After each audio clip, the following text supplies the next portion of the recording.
So hello guys, today I will show you ChoiceChips Widget. So create new dot file, name is ChoiceChips Widget.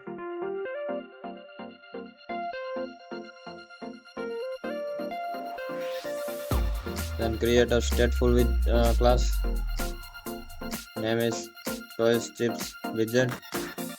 Return scaffold.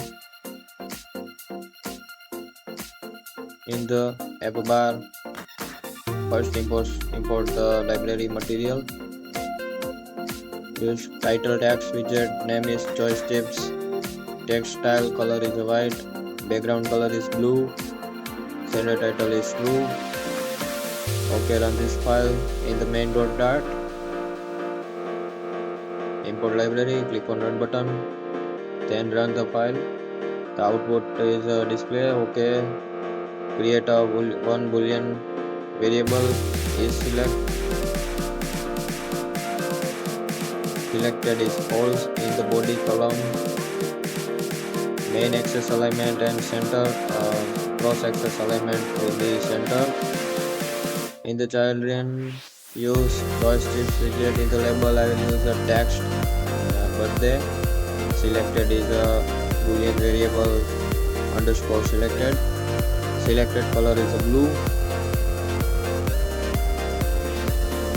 And on selected button, write anything in unselected brackets. The set state selected is equal to nowhere.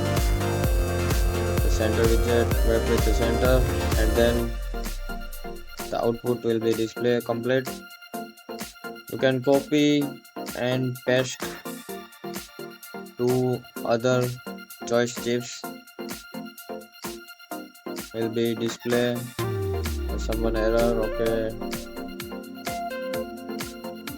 copy only ChoiceChip widget and change the text games Tony, and output will be checked. Okay, the output will be complete. Okay, so